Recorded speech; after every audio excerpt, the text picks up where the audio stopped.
वसुदेवसुतं देवं कंसचाणूरमर्दनं देवकी परमानन्दं श्रीकृष्णं वन्दे जगद्गुरुं। गुरुर्ब्रह्मा गुरुर्विष्णु गुरुर्देवो महेश्वरः गुरुर्साक्षात् परब्रह्म तस्मै श्री गुरुवे नमः। मनोजवं मारुततुल्यवेगं जितेन्द्रियं बुद्धिमता वरिष्ठं वातात्मजं वानरयूथ्यमोक्षं श्रीरामदूतं शरणं प्रपद्ये।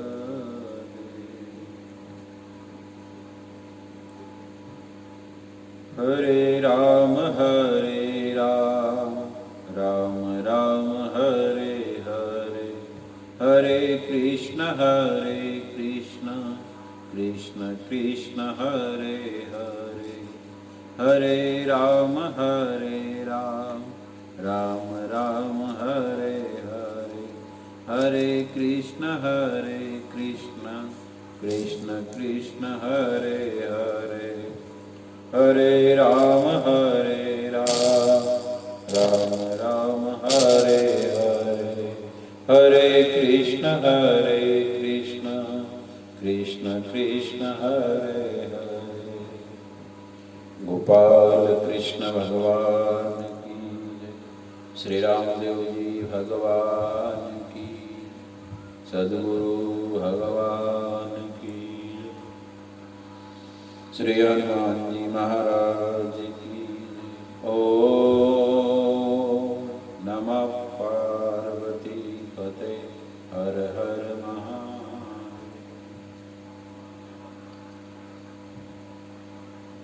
आप सभी भाई बहनों को मेरा जय श्री कृष्ण प्रणाम। रोज की तरह आज भी हम थोड़ा सा भगवान की महिमा का गुणगान कर ले, श्रवण कर ले। मेरे भाई बहन, कल हमने सुना भक्ति की जरूरत इतनी क्यों है मनुष्य को। भक्ति के बिना क्या कुछ चल नहीं पाएगा। मैं ये कहूंगा कि भक्ति के बिना और दूसरे साधन तो चल जाएंगे, लेकिन हमारी आत्मा का उद्धार करने का साधन भक्ति के बिना नहीं होगा। इसके लिए भक्ति का पहला सूत्र है श्रद्धा। श्रद्धा भक्ति, श्रद्धा होगी तो भक्ति आएगी जीवन में, और जहां पर भक्ति आ जाएगी तो फिर वहां पर ज्ञान और वैराग्य अपने आप आ जाएगा। यदि भक्ति नहीं है, श्रद्धा नहीं है, प्रथम तो श्रद्धा को महत्व दिया गया अध्यात्म में। श्रद्धा यदि नहीं रहे तो भक्ति में जीव प्रवेश नहीं करेगा, क्योंकि अध्यात्म एक ऐसी वस्तु है जहां पर हमको पहले श्रद्धा रखनी पड़ती है। बिना श्रद्धा के अध्यात्म में मनुष्य आंतरिक प्रगति नहीं कर सकता। क्यों? कि कहीं न कहीं हमारी श्रद्धा जो है हमारे भगवान के ऊपर, हमारे प्रभु पर, हमारे इष्ट पर, हमारे जो भी इष्ट स्वरूप हमको अच्छा लगता है उस पर हमको हमारी श्रद्धा टिकानी पड़ेगी। जब श्रद्धा टिक जाए तो जहां पर श्रद्धा हो फिर वहां पर धीरे धीरे प्रीति होती है, यानी भक्ति बढ़ती है। भक्ति का दूसरा अर्थ है प्रेम। जब श्रद्धा हो जाए तो वो धीरे धीरे श्रद्धा प्रेम में प्रणीत होती है, और जब प्रेम में प्रणीत होती है तो वो जो भक्ति के माध्यम से वो उस राज्य में साधक जीव प्रवेश करता है, भगवान के राज्य में, भक्ति के राज्य में। फिर जो आनंद भक्ति के भीतर है, कहीं हमारे संत हो गए, इन्होंने जो जो भक्ति के भीतर डूबा उन्होंने उस परमात्मा का आनंद पाया। तो श्रद्धा भक्ति को में प्रवेश कराती है। इसलिए भक्ति में तप हो, स्वाध्याय, ईश्वर की भक्ति, आत्मशुद्धि साधन होने पर ये सब कुछ संभव है। मुख्यतः शरीर की शुद्धि, स्वाध्याय, वाक शुद्धि, भक्ति से चित्त की शुद्धि।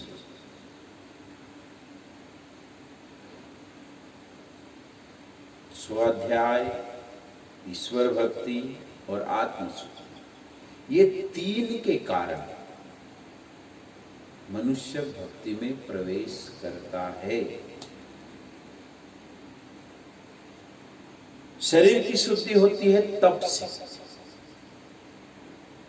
जिसे हम प्राणायाम करते, आसन करते हैं, तपस्या करते, उपवास करते, व्रत करते हैं, तो ये तप हो गया।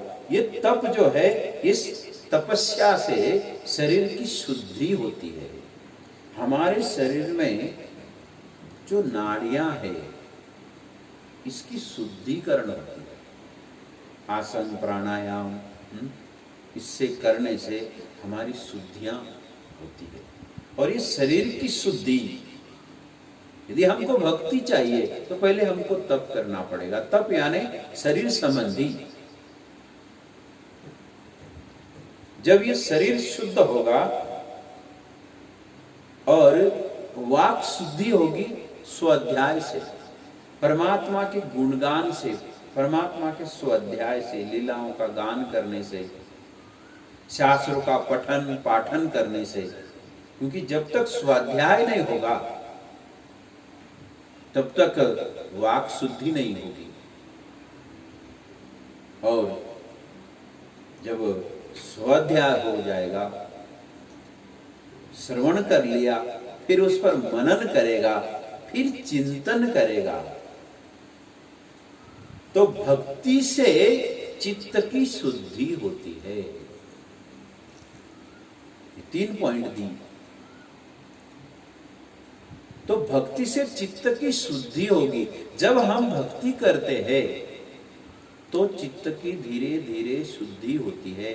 जैसे हम भगवान का नाम लेंगे, अर्चन, पूजन, वंदन, कथा श्रवण, स्वाध्याय, तप, जप, ये जो हम यज्ञ, हवन, पूजा ये हम करते हैं, इससे ये भक्ति है। और भक्ति से चित्त की शुद्धि होती है। और जहां पर चित्त की शुद्धि हुई तो भगवान श्री कृष्ण गीता जी में कहते हैं, अर्जुन, जिस साधक की चित्त की शुद्धि हो जाती है तो वहां पर मैं प्रकट हो जाता हूं। भगवान का कहने का तात्पर्य यह है कि हमारी चित्त की शुद्धि नहीं है, कहीं जन्म से हमारी चित्त की शुद्धि नहीं है। इस पर जो जैसे कपड़ा मैला हो जाए और उसको हम धोए ही नहीं, तो बहुत मैला हो जाए तो एक दिन इतना हो जाता है कि वो पहनने के लायक नहीं रहता। तो कहीं जन्म जन्म के संस्कार इस चित्त पर जमे हुए हैं और ये धूल को जैसे आईना पर दर्पण पर धूल जम जाती है और उस धूल में हमारा चेहरा साफ नहीं दिखता है, तो चेहरा साफ नहीं दिखता है तो उसके लिए यदि हम दर्पण को गलत ठहराए, दर्पण जहां से लाए दुकानदार से, दुकानदार को गलत ठहराए कि भैया आपने ऐसा क्या दर्पण दिया जिसमें हमारा चेहरा साफ नहीं दिखता, वो दुकानदार कहेगा अरे भैया न तो दर्पण की गलती है न मेरी गलती है, गलती तुम्हारी है। क्यों? अरे भाई इस दर्पण के ऊपर धूल जमी है और जब धूल जमी हुई दर्पण पर आप उसको सामने करोगे तो आपका चेहरा स्पष्ट कैसे दिखेगा? नहीं दिख पाएगा। इसके लिए पहले भाई साहब उस दर्पण के ऊपर जो धूल जमी है उस धूल को आप साफ करें। और जब उसने कहा और उसने धूल साफ की तो चेहरा स्पष्ट दिखने लगा। तो इसका मतलब यह है चेहरा स्पष्ट दिखने लग गया और पहले अस्पष्ट दिख रहा था तो उसके ऊपर धूल थी। तो इसी प्रकार से हमारे चित्त के ऊपर कहीं जन्म जन्मांतर की धूलें बैठी है, इच्छाएं, वासनाएं, काम, क्रोध, लोभ, ये सारी जो धूलें बैठी है, इस धूल को साफ करने के लिए श्री हरि की, परमात्मा की, कृष्ण की, राम की, शिव की, जो हमारे सनातन भगवान है, इनकी हम भक्ति करें और उनकी भक्ति से हमारे चित्त के ऊपर जो जमी हुई धूल है, भगवान के नाम से, भगवान की भक्ति से, श्रवण से, पूजन से, अर्चन से, वंदन से, उनकी भक्ति के प्रभाव से वो चित्त की शुद्धि होकर अंत में जब वो चित्त की शुद्धि हो जाती है तो भगवान कहते हैं कि आत्मशुद्धि, फिर वो संपूर्ण आत्मशुद्धि हो जाती है। और जब संपूर्ण शुद्धि हो जाए हृदय की, चित्त की, तो फिर वहां क्या दिखेगा? जो हमारे भीतर परमात्मा रूपी हीरा बैठा है उसका हमको दर्शन हो सकता है। अब ये दर्शन तब तक नहीं होगा जब तक चित्त की शुद्धि नहीं होगी। इसलिए भक्ति जो है, भक्ति के प्रभाव से चित्त की शुद्धि होना अनिवार्य है। मैं कल भी कहा था कि बिना भक्ति से काम नहीं चलेगा। जैसे हम भोजन करने के लिए बैठे, दो सब्जी नहीं मिले, एक दाल से तो काम चल जाता, भोजन कर लेता आदमी, पेट भर जाएगा। ऐसी कोई जरूरत नहीं पड़ेगी कि सब्जी ही चाहिए तभी मैं भोजन करूंगा, नहीं। हाँ, यदि कोई कहता है कि नहीं नहीं मेरे को सब्जी ही चाहिए तब मैं भोजन करूंगा, ये चाहिए होता इच्छा भी, तो फिर ये तो उसकी वासना है, इच्छा है, जीभ के चोटले। लेकिन ये सब कुछ न होते हुए भी चल सकता है, दो सब्जी न रहे, दाल में भी काम चल जाएगा, जीवन निर्वाह हो जाएगा। इसी प्रकार से यदि जीवन में सब कुछ वैभव भी हो, सब कुछ संपन्नता भी हो जाए मनुष्य में, और यदि परमात्मा की निर्मल भक्ति न हो तो चित्त की शुद्धि नहीं होगी। क्योंकि चित्त की शुद्धि तभी होगी भगवान की भक्ति से ही। कपड़ा मैला है तो कपड़ा साफ तभी होगा जब उसको साबुन लगाया जाएगा। बिना साबुन से वो मैल दूर नहीं होगा। अब केवल साबुन ही रहे, जल न रहे तो कपड़ा साफ होगा नहीं। इसलिए श्रद्धा और भक्ति दोनों चाहिए, साबुन और जल दोनों चाहिए, तो कपड़ा साफ होगा। और जब कपड़ा साफ हो जाएगा, साफ सुथरा दिखेगा, तो वो शरीर पर पहनने योग्य हो जाएगा। इसी प्रकार से भक्ति के प्रभाव से धीरे धीरे साधक जब भक्ति करता है तो उसकी चित्त की शुद्धि होने लगती है। और फिर जब चित्त की शुद्धि होने लग जाए तो फिर उसको अपने भीतर ही वो परमात्मा का अनुभव होने लगता है। जैसे कोई मकान बहुत दिन से बंद पड़ा, अंधेरा है, बहुत सारा कचरा पड़ा है, अब एकदम से खोलोगे तो वहां पर तो आप बैठ नहीं पाओगे, पहले तो आप पूरे कमरे को साफ करना पड़ेगा, तब जाके आप वहां पर निश्चिंत होकर बैठ पाओगे।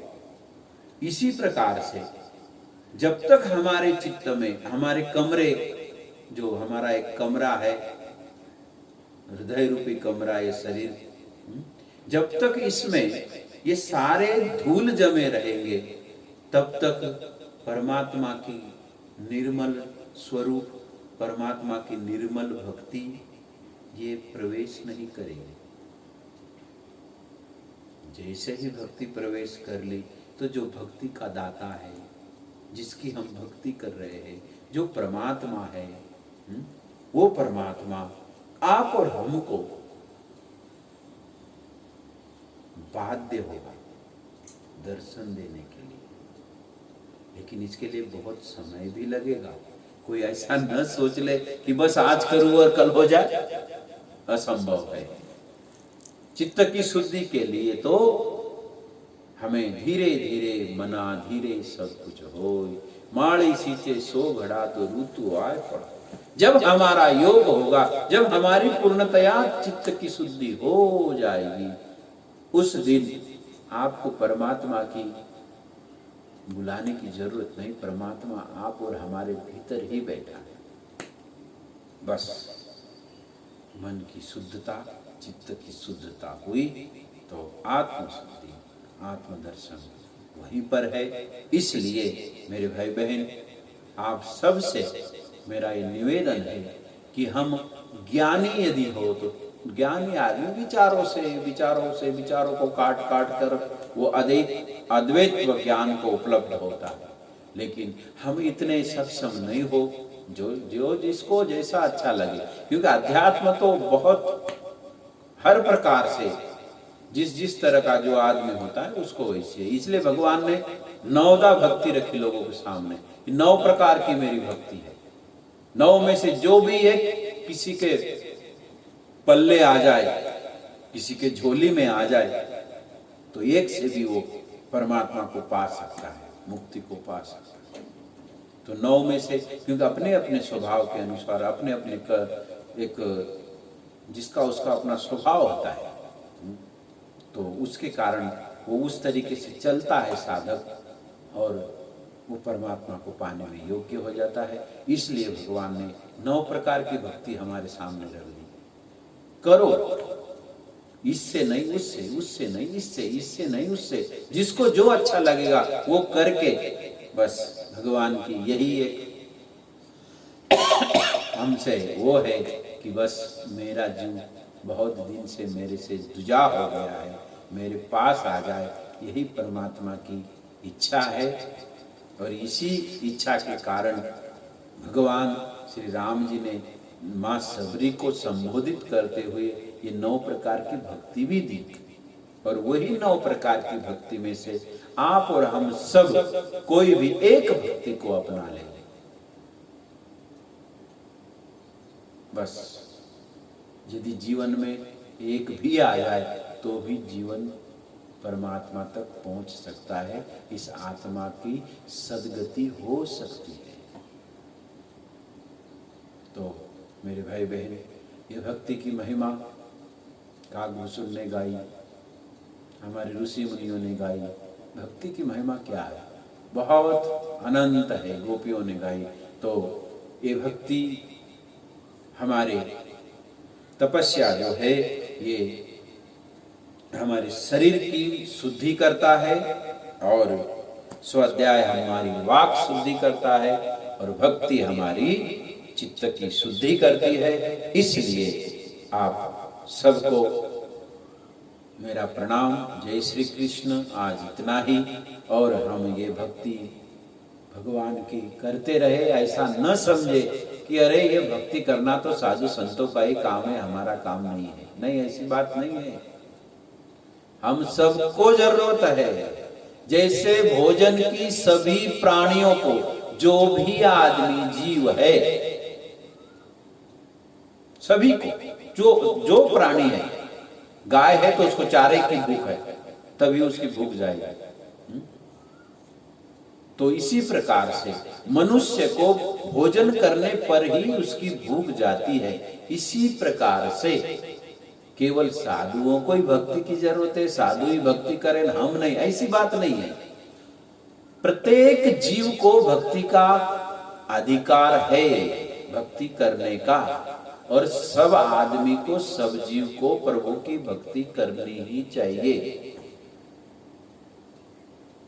तभी हमारी प्रेम में, प्रभु के चरणों में प्रेम हो सकता है और हमारी आत्म शुद्धि हो सकती है और भक्ति के प्रभाव से हम परमात्मा तक पहुंच सकते, परमात्मा में जाके मिल सकते। ऐसा कोई सोचे ना हो।